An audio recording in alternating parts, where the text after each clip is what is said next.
This is the story of Operation Red Dawn, the night Saddam Hussein, who once ruled Iraq with absolute power and fear, was found hiding beneath the earth. To understand the capture, you must first understand the fall. In April 2003, U.S. and coalition forces invaded Iraq. Within weeks, Baghdad fell. Saddam Hussein's regime collapsed. His statues were torn down, his palaces were looted, and Saddam himself disappeared. He had fled to Syria. He was in a bunker. He was leading the resistance. He was dead. Intelligence agencies were desperate. Special operations forces chased every lead. Each day without capture raised doubts. Where is Saddam? How can America not find him? Pressure mounted. Finding Saddam Hussein became not just a mission, Operation Red Dawn. By December 2003, U.S. forces had pieced together intelligence from informants, surveillance, and captured officials. They focused on Tikrit, Saddam's hometown, his tribal stronghold. If he was anywhere, it would be among those still loyal to him. On the night of December 13th, intelligence pointed to two farmhouses south of Tikrit, near the village of Ad-Dawr. Both belonged to Saddam's former bodyguards.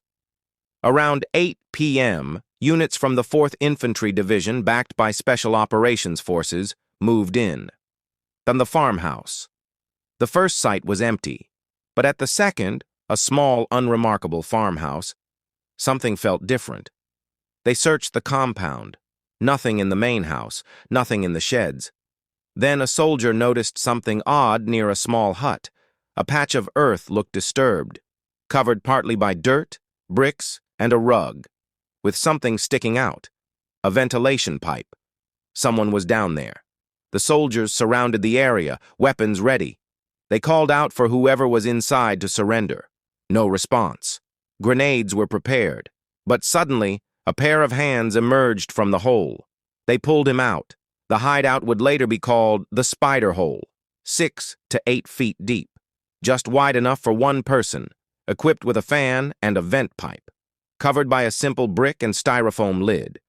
Inside, a narrow space to sit or lie down, a pistol, rations, $750,000 in cash, and one man, a disheveled, bearded man, barely recognizable as the polished dictator the world once feared.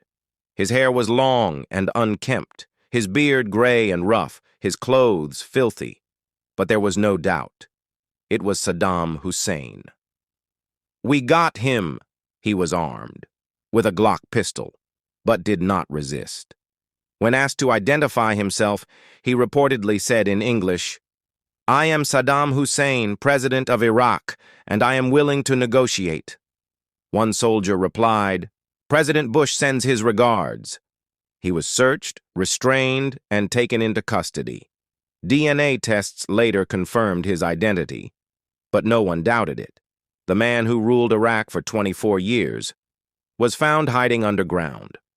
Within hours, Lieutenant General Ricardo Sanchez faced the cameras in Baghdad and declared to the world, "Ladies and gentlemen, we got him."